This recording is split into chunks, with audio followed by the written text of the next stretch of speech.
எல்லா புகழும் இறைவனுக்கே. நான் ஜாஸ்மின். இன்னைக்கு நான் கொடுக்க போகிறது வெளிநாட்டில் பணிபுரிபவர்கள் படும் இன்னல்களை பற்றியும் அதிலிருந்து அந்த இன்னல்களிலிருந்து தன்னை நீக்கிக் கொள்ளவும் தன் குடும்பத்தில் உள்ளவர்களை இன்னல்களிலிருந்து தவிர்க்கவும் சுய சிந்தனையை மேற்கொள்வதற்காகவும் இப்பதிவை நான் கொடுக்கின்றேன். ஏன்னா நிறைய பேருக்கு வெளிநாட்டு மோகம் உண்டு. அதாவது வெளிநாட்டில் போனால் நம்ம நல்லா சம்பாதிக்கலாம், நம்ம நல்ல வசதியோடு வாழலாம், நம்ம பரம்பரையாக நமக்கடுத்து நம் பிள்ளைகள் இந்த மாதிரி எல்லாரையுமே வெளிநாட்டுக்கு அனுப்பி நம்ம வேலை பார்க்க வைக்கலாம், அதனால் நம்ம குடும்பம் நல்லா இருக்கும் என்ற எண்ணத்தில் இருக்கிற அத்தனை பேருக்காகவும் இப்பதிவை நான் பதிக்கின்றேன். பிடித்திருப்பின் பகிர்ந்து கொள்ளுங்கள். அதாவது ஒரு குடும்பத்தில் பார்த்தீங்கன்னா மாமா, மச்சான், பிள்ளை, அப்பா, அம்மா எல்லாருமே அதாவது பரம்பரையாக வெளிநாடு என்ற நோக்கத்திலேயே இருப்பாங்க. அதாவது பிள்ளை படிக்கும் போதே 10வது முடிச்சாச்சு, +2 முடித்த உடனே முதல்ல பாஸ்போர்ட் எடுப்போம், அதுக்கப்புறமேலு பிள்ளைக்கு விசா எடுத்து கொண்டு போய் வெளிநாட்டில் சேர்த்துடணும். ஏன்னா அப்பா வேலை பார்க்குறாங்க, அப்போ பிள்ளையும் அங்கே போய் சேர்த்துடலாம். அதே போல் மாமா பொண்ணுக்கு மாப்பிள்ளை பார்க்குறதா இருந்தாலும் வெளிநாட்டில் மாப்பிள்ளை, அதே போல் பையனுக்கு பொண்ணு பார்க்குறதா இருந்தாலும் வெளிநாட்டில் மாப்பிள்ளை. அப்போ எல்லாருமே வசதியோடு வாழலாம் சொல்லிட்டு நினைக்கிறாங்க. அப்படி அவங்க நினைக்கிறது அவங்க ஃபேமிலியில் படுற கஷ்டம் இன்னல்கள் போதாதுன்னு மற்றவர்களுக்கும் அந்த வெளிநாட்டு மோகம் என்ற இன்னலை நம்மை அறியாமலேயே நாம் கொடுத்து விடுகிறோம் என்பதும் உண்மை.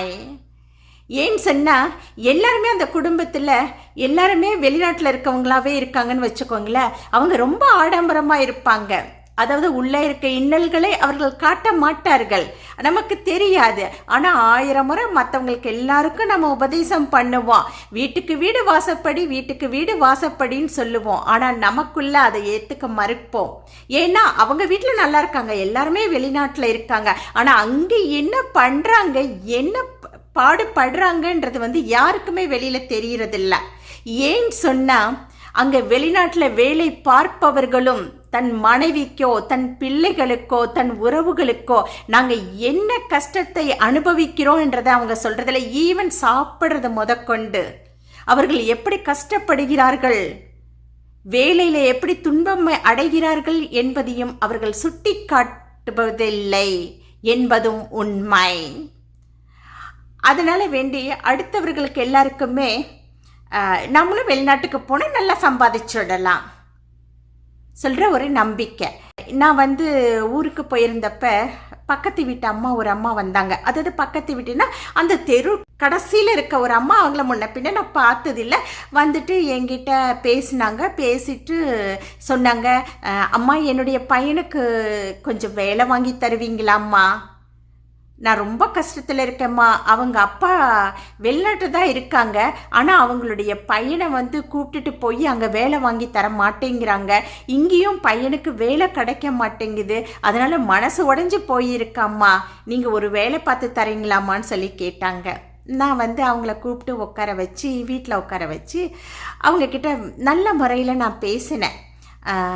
அதாவது ஏன் உங்கள் வீட்டுக்காரு உங்கள் பையனுக்கு அதாவது அந்த அம்மாவை மட்டும் வச்சு நான் பேசலை, அந்த பையனையும் வர வச்சு நான் உட்கார வச்சு பேசுகிறேன். பேசும்போது நான் சொல்கிறேன், உங்கள் அப்பா ஏன் உங்களுக்கு வேலை வாங்கி தந்திருக்க மாட்டாருன்னா, ஒரு வேலை அவங்க இருக்கிற இடத்துல இருக்கிற சுச்சுவேஷன் நல்லா இருக்காது, நீங்கள் போய் அங்கே கஷ்டப்பட வேண்டாமே ன்றதுனால கூட உங்களுக்கு அவங்க வாங்கி கொடுக்காம இருக்கலாம் வேலையை.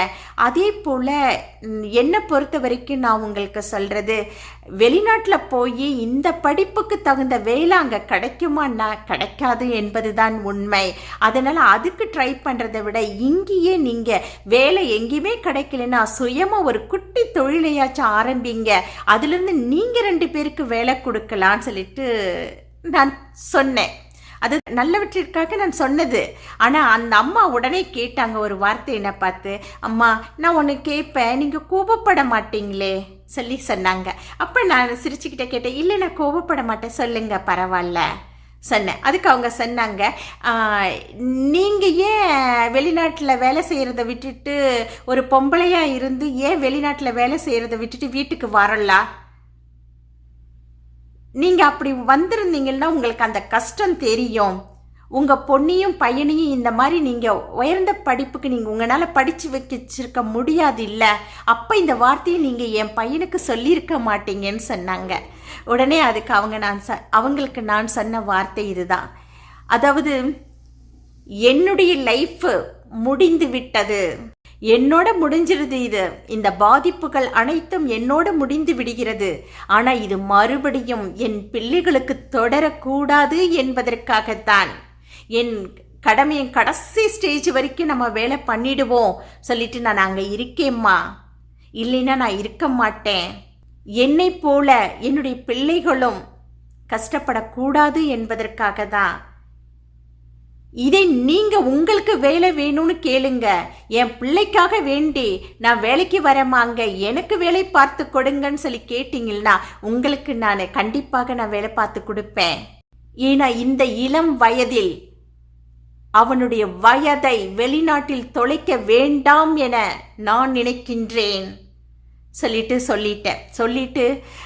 நான் நல்லதுக்காக நான் சொல்லியிருக்கேன், நீங்கள் நல்லா போய் திங்க் பண்ணுங்க, யோசிங்க சொல்லிட்டு அவங்களுக்கு சொல்லி அனுப்பிச்சேன்.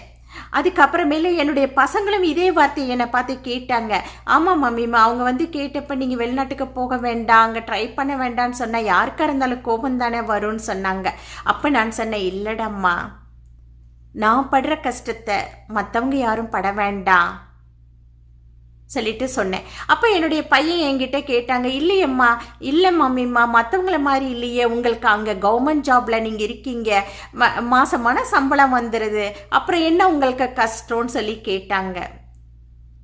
அதாவது நல்லா படிச்சுட்டு கவர்மெண்ட்டில், அதாவது வெளிநாட்டில் கவர்மெண்ட்டில் வேலை வாங்கிக்கிட்டு போய் மாதமானா கரெக்டாக டேட்டு கரெக்டாக, அதாவது நேரம் கூட மாறாமல் அதே நேரத்தில் அதே டேட்டில் சம்பளம் வாங்குகிறோம்.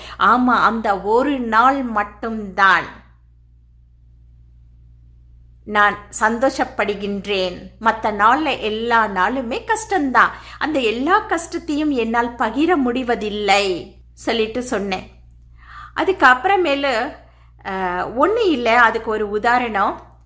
போன வாரம் நடந்தது. நான் ஒரு பேஷண்ட்டை, அதாவது செஸ்ட் பெயினோடு இருக்க ஒரு பேஷண்ட்டை நான் இருக்கிற இடத்துல ஹாஸ்பிட்டல்லேருந்து 3 மணி நேரம் ட்ராவல் பண்ணணும். அதாவது 250 கிலோமீட்டர் தாண்டி சிட்டியில் கொண்டு போய் அந்த பேஷண்ட்டை நான் இன்னொரு ஹாஸ்பிட்டலில், பெரிய ஹாஸ்பிட்டலில் போய் என்டோஸ் பண்ணணும். அதுக்காக நான் போய்கிட்டு இருக்கேன். போயிட்டு அந்த ஹாஸ்பிட்டலும் சேர்ந்துருச்சு. அந்த ஹாஸ்பிட்டல் சேர்ந்தவுடனே பேஷண்ட்டை கீழே இறக்கிட்டு டாக்டர் என்ன பண்ணாங்கன்னா போய் ஹாஸ்பிட்டலுக்குள்ளே போய் ஃபைலை ஓப்பன் பண்ணுறாங்க. ஃபைலை ஓப்பன் பண்ணிக்கிட்டு இருக்காங்க. அந்த நேரத்தில் நான் பேஷண்ட்டை கீழே இறக்கியாச்சு. நான் மறுபடியும் கீழே இறங்கணும், அந்த பேஷண்ட்டை ஃபாலோ பண்ணி நான் கீழே இறங்கணும். நான் இறங்குறதுக்குள்ள அந்த டிரைவர் என்ன பண்ணாங்கன்னா, எங்கள் ஆம்புலன்ஸ் டிரைவரு அந்த கதவு இருக்கு இல்லைங்களா, அதை சட்டுன்னு ஃபாஸ்ட்டாக க்ளோஸ் பண்ணாங்க. அதாவது நான் இறங்க போகிற நேரத்துக்கு, குனிஞ்சு இறங்க போகிற நேரத்துக்கு ஃபாஸ்ட்டாக அப்படியே அடித்தாங்க பாருங்களேன். ஏன்னா ஆம்புலன்ஸ் டோர் ரொம்ப ஹெவியாக இருக்கும். அந்த ஹெவியோடு சேர்த்து, ஏன்னா ஃபாஸ்ட்டாக அடித்தாதான் அது க்ளோஸே ஆகும். அவர் என்ன பண்ணாருன்னா அர்ஜென்ட்டாக அப்படியே அடித்தார் பாருங்க. அடித்த வேகத்தில் என் தலையில் அப்படியே அடிச்சிச்சு, டம்முன்னு அடிச்சிச்சு. என்னால் அந்த பெயினை அடித்த வேகத்தில் அந்த பெயினை என்னால் தாங்க முடியல. அப்படியே அழுத்தி பிடிச்சிட்டு கத்தி அழுதுட்டேன். அழுதுகிட்டே இருக்கும் போது எனக்கு நினப்பு வந்துச்சு, ஆஹா, கீழே இறக்கி விட்ட பேஷண்ட்டு செஸ்ட் பெயினில் இருக்கே, 69 வயசு இருக்கிற அவரை அங்கே விடக்கூடாதே, அவரை கொண்டு போய் சேர்க்கணுமேனு அந்த நேரத்தில் எனக்கு தோணுச்சு. கண்ணில் இருந்து மாலை மலையாக தண்ணி கொட்டுது. ஆனால் என் கையை எடுத்துட்டு கீழே இறங்குறேன். அப்போ அந்த டிரைவர் என்னை பார்த்து சொல்கிறாங்க, சேச்சி சாரி, சேச்சி சாரின்னு சொல்கிறாங்க.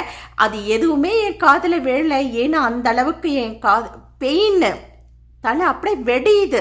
அந்த பேஷண்ட்டை கொண்டு போய் சேர்க்கணுமேன்றதுக்காக நான் ஸ்பெக்ஸ் போட்டிருப்பேன், கண்ணாடி போட்டிருப்பேன், கண்ணில் தண்ணி பாட்டுக்கு ஒழுகிக்கிட்டே இருக்கு. அந்த பேஷண்ட்டை எடுத்துட்டு உள்ளர கொண்டு போய் என்டோஸ் பண்ணுற நேரத்துக்கு டாக்டர் வந்தாங்க, என் கூட வந்த டாக்டர் வந்தாங்க. அவங்க கிட்ட சொன்னேன், இந்த மாதிரி நடந்துச்சின்னு சொல்லிட்டு இங்கேயே டாக்டருங்கள்கிட்ட பார்த்து ட்ரீட்மெண்ட்டு கொஞ்சம் அனாலிசிக், அதாவது பெயின் கில்லர் ஏதாச்சும் எடுத்துக்கலான்னு சொல்லிட்டு நான் கேட்குறேன். இத்தனைக்கும் கவர்மெண்ட் ஹாஸ்பிட்டலில் நான் வேலை பண்ணுறேன், ட்ரீட்மெண்ட் எல்லாமே ஃப்ரீ. இந்த ஹாஸ்பிட்டலில் கொண்டு வந்து அந்த பேஷண்ட்டை நான் ட்ரான்ஸ்ஃபர் பண்ண ஹாஸ்பிட்டலும் கவர்மெண்ட் ஹாஸ்பிட்டல் சிட்டியில் இருக்கிறது, அங்கேயும் ட்ரீட்மெண்ட் எனக்கு ஃப்ரீ தான். அப்போ நான் டாக்டர்கிட்ட கேட்குறேன், என் கூட வந்த டாக்டர் அங்கே இருக்க டாக்டர்கிட்ட இதை கன்வே பண்ணுறாங்க, சொல்கிறாங்க இந்த மாதிரி எங்கள் ஸ்டாஃபுக்கு அடிபட்டுடுச்சு, அவங்களுக்கு ட்ரீட்மெண்ட் எடுக்கணும்னு சொல்கிறாங்க. அதுக்கு அவங்க சொன்ன வார்த்தை, அதாவது according to the hospital policy, அந்த ஹாஸ்பிட்டலில் இருக்க பாலிசி படி அவங்க சொல்கிறாங்க, அந்த டாக்டர், சாரி டாக்டர், இது போல் இன்னும் 33 பேஷண்ட் 33 பேஷண்ட் வெயிட் பண்ணிக்கிட்டு இருக்காங்க பெட்டுக்காக. சடனாக ஸ்டாஃபுக்கு நான் ஃபைலை ஓப்பன் பண்ண முடியாது, அப்படி நான் ஃபைலை ஓப்பன் பண்ணாலும் 5 hours ஆகும் சொல்லிட்டு சொல்கிறாங்க. அப்போ டாக்டர் என்கிட்ட சொல்கிறாங்க, சிஸ்டர் இன்னும் 5 hours ஆகுமான்றாங்க. அதுக்கு நான் சொன்னேன், டாக்டர் 5 hours ஆகும்னு சொன்னால் 3 hours நம்ம போய் நம்ம ஹாஸ்பிட்டலுக்கே சேர்ந்துடலாம், அதனால் ஏதாச்சும் பெயின் கில்லர் மட்டும் வாங்கிக்கோங்க, நம்ம ஆம்புலன்ஸ்லேயே எனக்கு போட்டுக்கலான்னு சொல்லிட்டு நான் சொல்கிறேன். அப்போ டாக்டர் சொல்கிறாங்க, கேட்குறாங்க அவங்க கிட்ட. அப்போ அவங்க சொல்கிறாங்க, இல்லை டாக்டர், ப்ரிஸ்கிரிப்ஷன் இல்லாமல் நாங்கள் மெடிக்கேஷனை யாருக்கும் கொடுக்கறதில்ல. டாக்டருக்கே டாக்டர் சொல்றாங்க, ஏன்னா according to the hospital policy. உடனே அதே வழியில நான் டாக்டர் கிட்ட சொன்னேன், டாக்டர் நம்ம வெளியில இருக்க ஃபார்மசியில நம்ம வாங்கிக்கலாம், காசு கொடுத்து வாங்கிக்கலாம், வாங்க போலாம் சொல்லிட்டு கூட்டிட்டு போறேன், ஏன்னா எனக்கு வழி தாங்க முடியல. உடனே ஓடி போய் அந்த ஆம்புலன்ஸில் உட்காந்துட்டு இருக்கும் போது நாங்கள் மெடிசன் வாங்கி எனக்கு போட்டு நான் போய்கிட்டு இருக்கேன்.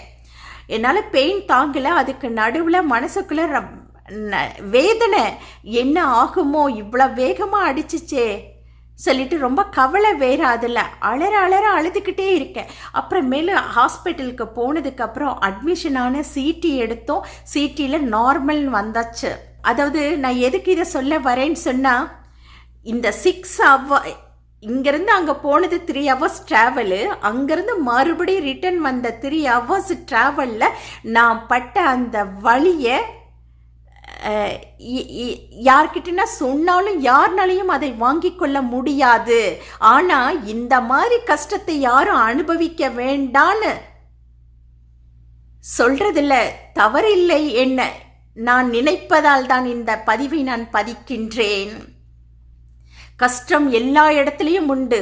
நம்ம நாட்டிலேயே இருக்கும்போது அடுத்தவர்கள் நம்மளுக்கு உறவுகள் வந்து நம்ம மேலே கையை வச்சு நான் இருக்கேம்மா சொல்கிறாங்க பாருங்க, அதில் இருக்க திருப்தி வெளிநாட்டில் கிடைக்காது. அதுக்கும் இதுலேயே நான் உதாரணத்தை கொடுக்குறேன். அன்னைக்கு நைட்டு ஃபுல்லாக எனக்கு தூக்கம் வரல, எல்லா இன்ஜெக்ஷனும் கொடுக்குறாங்க, எனக்கு பெயின், பயங்கர பெயின். அப்போ அழுதுகிட்டே இருக்கேன். அப்போ பிரியான்னு சொல்லிட்டு ஒரு ஸ்டாஃப் இருக்காங்க. அந்த ஸ்டாஃப், அந்த யூனிட்டில் வேலை செய்கிற ஸ்டாஃபு, அவங்க வந்து நான் இப்படி படுத்துட்டு இருக்கேன், என் மேலே கையை இல்லை இப்படி வச்சு எனக்கு அழுத்தி இப்படி கொடுத்தாங்க. அந்த சமயத்தில் எனக்கு கிடைத்த அந்த ஆனந்தம், அவ்வளோ வழியில் என்னமோ ஒரு ஆதரவு கிடைச்ச ஒரு பிரதிபலிப்பு எனக்குள்ள தோணுச்சு. அமைதியாக அப்படியே படுத்துட்டு இருந்தேன். எத்தனையோ நோயாளிகளுக்கு, அதாவது நான் இந்த வேலையை நான் பண்ணுவேன், எப்பயுமே போய் அவங்க தலைமையில கையை வச்சு அமைதி தடவி கொடுக்கும்போது அவங்க ரொம்ப ஹாப்பி ஆவாங்க. அவங்க எவ்வளோ ஹாப்பி ஆனாங்கன்னு அப்போ எனக்கு தெரியல. ஆனால் அந்த ஒரு ஸ்டாஃப் வந்து என் தலைமையில இப்படி கையை வச்சு இப்படி பண்ணும்போது அந்த ஒரு நிம்மதியை நான் கண்டேன். இந்த நிம்மதி நான் இந்தியாவில் இருந்திருந்தால் எனக்கு தொடர்ந்து கிடைத்திருக்கும் அல்லவா சொல்லிட்டு நான் ஏங்கினேன். இந்த ஏக்கத்தை மற்றவர்கள் அனுபவிக்க கூடாது. இந்த ஏக்கத்திற்காக ஏங்குற நிலைமை யாருக்கும் வரக்கூடாது என்பதற்காக தான் இந்த பதிவை நான் கொடுக்கின்றேன். இந்த இடத்துல I proud of myself, I am working as a nurse என்றதை நான் உணர்ந்தேன். ஏன்னு சொன்னால் அந்த பெயினில், அவ்வளோ பெயின்லேயும் அந்த நோயாளியினுடைய வலி எனக்கு தெரிஞ்சிச்சு. பார்த்தீங்களா, என்னுடைய வலியை மீறி அந்த நோயாளியினுடைய வலி தெரிந்ததால் தான் அந்த நோயாளியை நான் உடனே கொண்டு போய் ஷிப் பண்ணேன். அந்த வகையில் நான் பெருமை அடைகிறேன். அது மட்டும் இல்லை, வெளிநாட்டில் வேலை செய்கிறவங்க எல்லாருமே சந்தோஷமாக இருக்கிறார்கள் என்று ஏமாந்து அதாவது தான் படிக்கிறத விட நம்ம போய் வெளிநாட்டில் உடனே வேலையில் போய் சேர்ந்துடலான்னு அந்த ஒரு அதாவது குருட்டு மனப்பான்மை. நம்ம அப்பா இருக்காங்க, அண்ணா இருக்காங்க, மாமா இருக்காங்க, மச்சான் இருக்காங்க, எல்லாருமே அங்கே தானே வெளிநாட்டில் தானே சம்பாதிக்கிறாங்க, நாமளும் போய் சம்பாதிக்க போகலாம், இந்த படிப்பு நம்மளுக்கு வேண்டாம், இதுக்காக நம்ம ஏன் கஷ்டப்படணும், எதுக்காக எல்லாருக்கும் போய் நம்ம பதில் சொல்லணும். பாஸ் ஆயிட்டியான்னு கேட்குறாங்க, படிக்கலையான்னு எப்போ பாரு படிக்கலையான்னு கேட்குறாங்க. படிப்பு தான் சோறு போடும் என்பதை மறந்து விடுகிறார்கள் என்பதும் உண்மை. இது மட்டும் இல்லை, நிறைய குழந்தைங்களை பார்க்குறேன். அதாவது குழந்தைங்கள்னா வளர்ந்த பசங்களை பார்க்குறேன்.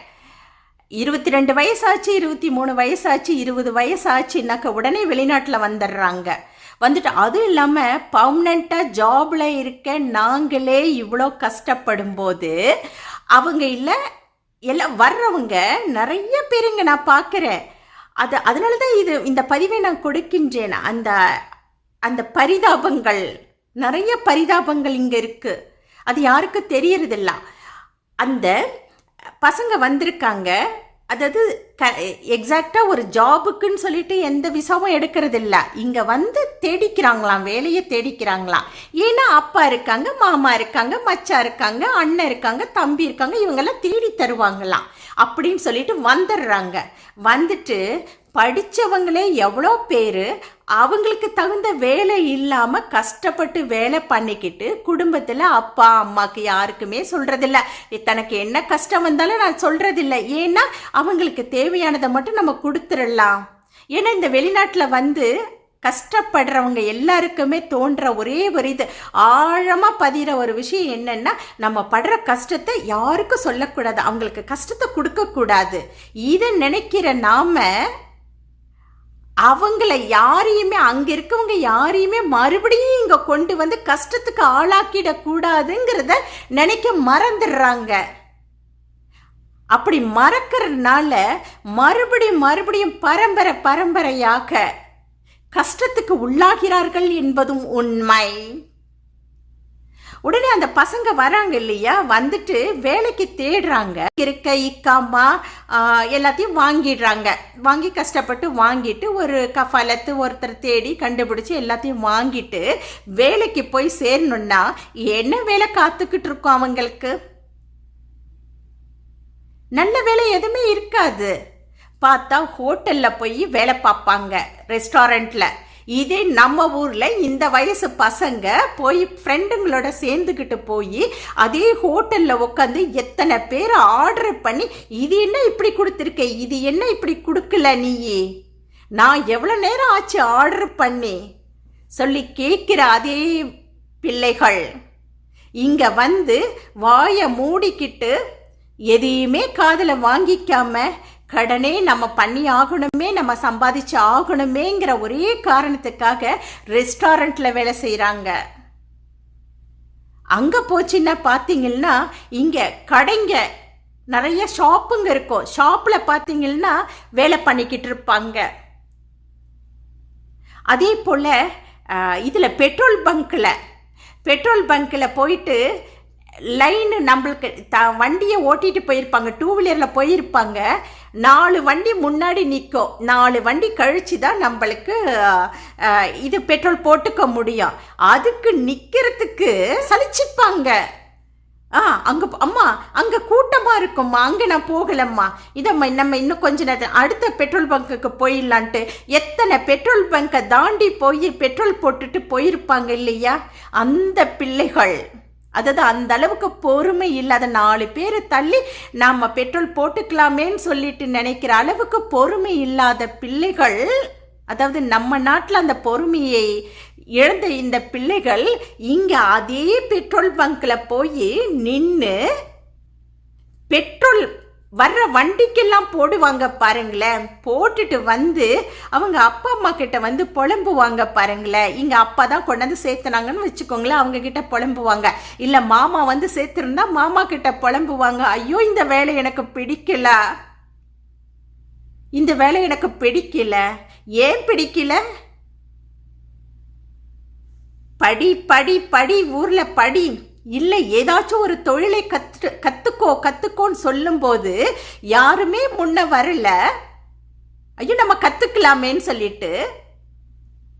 ஆனா இங்க வந்துட்டு இந்த வேலை பிடிக்கலன்னா என்ன பண்ண முடியும்? தலையெழுத்து பார்த்துதான் ஆகணும், ஏன்னா வந்தாச்சு. இதுக்கு மேல வீட்டுக்கு போனாக்க, ஊருக்கு போனாக்க ஊர்ல இருக்கவங்க எல்லாரும் கேள்வி கேட்பாங்கல்ல, அதனால ஊருக்கு போக முடியல.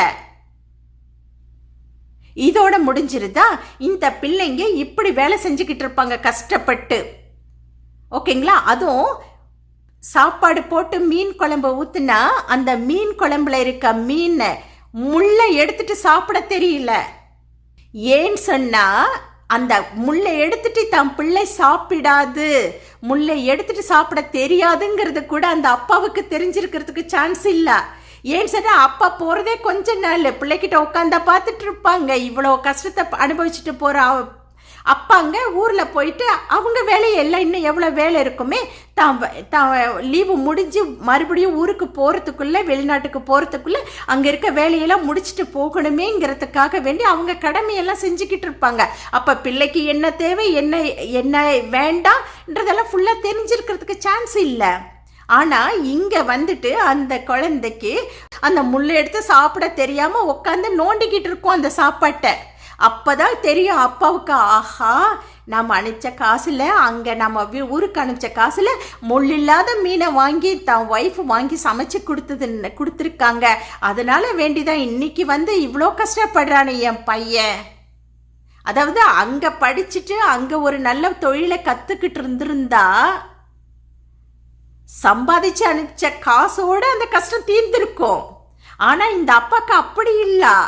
அந்த பிள்ளை அங்கிருந்து வந்து தன் கண்ணு முன்னாடி படுற கஷ்டத்தையும் அதிகமாக வளர்த்து கொள்கிறார்கள் என்பதும் உண்மை. இவ்வளோ கஷ்டப்படுற பிள்ளைகள் மறுபடியும், ஏன்னா 22 வயசு ஆச்சு இல்ல, உடனே அப்பா அம்மா சம்பாதிக்க ஆரம்பிச்சிட்டான் பையன். ஒரு பொண்ணு பார்ப்போம், ஒரு பொண்ணை பார்த்து கல்யாணம் பண்ணுவோம். ஏன் சொன்னா வெளிநாட்டில் வேலை செய்யறான்னு சொன்னாக்க உடனே பொண்ணு கொடுத்துருவாங்க. ஆமா எல்லாருமே கொடுத்துருவாங்க, ஏன்னா உண்மை தெரியாது யாருக்குமே. ஏன்னா அப்பாவும் வெளிநாட்டில் இருக்காங்க, மாமாவும் வெளிநாட்டில் இருக்காங்க, இந்த பையனும் வெளிநாட்டில் இருக்காங்க. அப்புறம் என்ன கஷ்டம்? நம்ம பிள்ளை சொகுசா தானே வாழப்போகுது சொல்லிட்டு. ஆனா இங்க நடக்கிற கஷ்டங்களும் அவன் சம்பாதிக்கிற பணத்தினுடைய அளவும் அவர்களுக்கு தெரியறதில்ல. அப்ப என்ன ஆகுதுன்னா மறுபடியும் அந்த பையன் இந்த 22 வயசுல, அதாவது இங்க வேலைக்கு வந்த ஒரு வருஷத்துலயே பொண்ணு அங்க பார்த்து வச்சிருவாங்க. உடனே இவன் வெக்கேஷன் போவான், கல்யாணத்தை முடிச்சுட்டு வந்துருவான். அவ்வளவுதான். மறுபடியும் அந்த குழந்தைக்கு பிறக்கிற குழந்தைக்கு முதல்லயே முத்திரை போட்ட மாதிரி, அதாவது இந்த குழந்தையும் 20 வயசு ஆகும்போது கண்டிப்பா வெளிநாட்டுக்கு போயிடலாம், ஏன்னா அப்பா மறுபடியும் இருப்பாங்கல்ல. இது பரம்பரையாக இந்த சோக கதைகள் வளருகிறது என்பதும் உண்மை. இதுக்கு இன்னொரு உதாரணம் கொடுக்கணும். ஒரு அப்பா, அதாவது நான் ஹாஸ்பிட்டலில் வேலை செஞ்சுக்கிட்டு இருக்கேன். 11 மணிக்கு ஒரு பேஷண்ட்டை எடுத்துட்டு வராங்க, ஆம்புலன்ஸ்லேருந்து வருது. இங்கே ரெட் கிரசன்ட்னு சொல்லுவாங்க, அதுலேருந்து ஒரு பங்களாதேஷ். அதாவது யூனிஃபார்மில், அது எந்த யூனிஃபார்ம்னா ரோட்டில் வந்து எல்லாம் க்ளீன் பண்ணுறவர், ரோட்ல எல்லாம் க்ளீன் பண்ணுறது. அதாவது அவ்வளோ வெயிலில் நின்று. இந்த இடத்துல இன்னொன்று நான் சொல்லிக்கணும், வெளிநாட்டு வாழ்க்கை என்பது எப்படி தெரியுங்களா? நல்ல வறண்ட பாலைவனத்துக்கு நடுவில் ஒரு அரை மணி நேரத்துக்கு மேலே அந்த வெயில்ல நின்ன எப்படி இருக்கும்? அந்த சந்தோஷம் தாங்க வெளிநாட்டில் இருக்கவங்க அனுபவிக்கிற சந்தோஷம் என்பது. இதுல ஒரு சிலர் வேணும்னா விதிவிலக்காக இருக்கலாம், அதுக்கு காரணம் விதின்னு கூட சொல்லிடலாம். ஆனா ஒரு 50% மேல இருக்கவங்க அத்தனை பேரும் இன்னல்களை மட்டும்தான் அனுபவித்து கொண்டிருக்கிறார்கள். இதை சொல்றேன். அந்த பேஷண்ட்டை நான் ரிசீவ் பண்ணுறேன். பண்ண உடனே ஒன்றுமே இல்லை, மூச்சு இல்லை, ஒன்றும் இல்லை, பல்ஸ் இல்லை, ஒன்றுமே இல்லை. உடனே பேஷண்ட்டுக்கு முகமெல்லாம் அப்படியே கோணையாக ஆயிருக்கு, எல்லாம் ஆயிருக்கு, வந்திருக்கு. பார்த்தா நெஞ்சில் இருக்க போனெல்லாம் உடஞ்சி இருக்கு, கை காலெல்லாம் உடஞ்சி இருக்கு.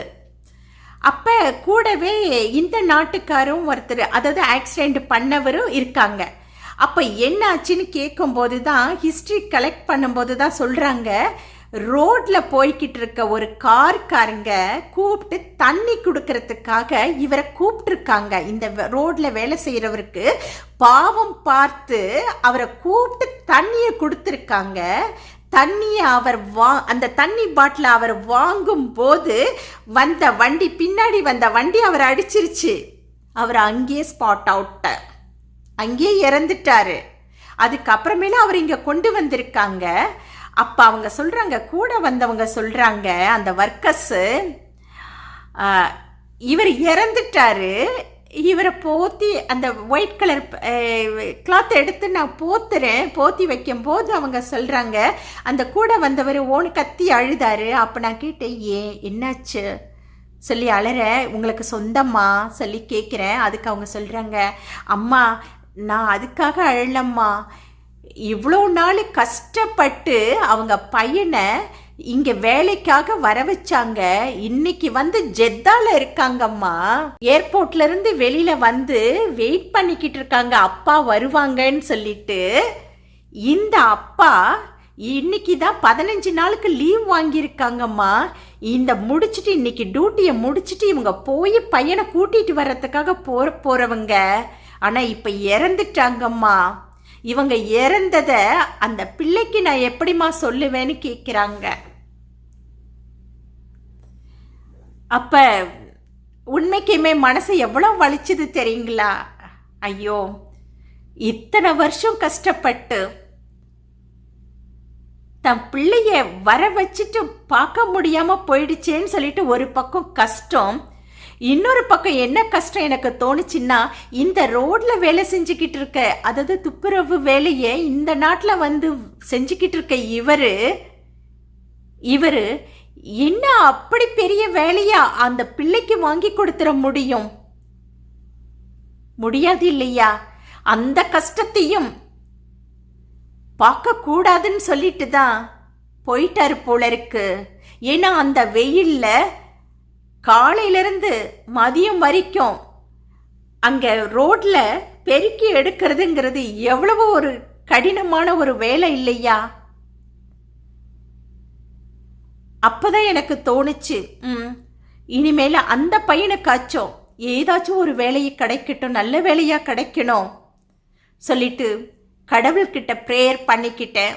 ஏன்னா இந்த இடத்துல எல்லாம் நம்மளால செய்ய வேண்டிய, அவங்களுக்கு செய்ய போகிறது ஒன்றுமே இல்லை. ஆனால் கடவுள்கிட்ட கேட்குற அந்த ப்ரேயர் கண்டிப்பாக, அந்த துவாக்கள் கடவுள் ஏற்றுப்பாங்கன்ற ஒரு நம்பிக்கையில் நான் கேட்டுட்டேன். அதனால தான் சொல்கிறேன், நான் பிள்ளைகளை படிக்க வைங்க. வெளிநாட்டில் வேலை செய்கிறவங்க குறைஞ்ச காசில் வேலை பண்ணிக்கிட்டோம், எதை வேலையாச்சும் இருக்கட்டும், தான் பிள்ளைங்களை கூட்டிகிட்டு வந்துடுவோம் சொல்லிட்டு கூட்டிகிட்டு வந்துட்டு அவர்களையும் இன்னலுக்கு உள்ளாக்க வேண்டாம். அதே போல தானும் தான் பட்ட கஷ்டத்தை எல்லா கஷ்டமும் அனுபவிச்சுட்டு அவர்களை கண்ணுக்கு முன்னாடி வச்சு அவர்கள் படும் கஷ்டத்தையும் பார்க்க வேண்டாவே, அந்த கஷ்டத்தையும் தன்னுடைய பாரமாக ஏற்று இன்னும் இன்னல்களை அனுபவிக்க வேண்டாமே, அனுபவித்ததெல்லாம் போதும் என்ற முடிவுக்கு வர வேண்டும் என கூறி இப்பதிவை முடிக்கின்றேன். பிடித்திருப்பேன், பகிர்ந்து கொள்ளுங்கள்.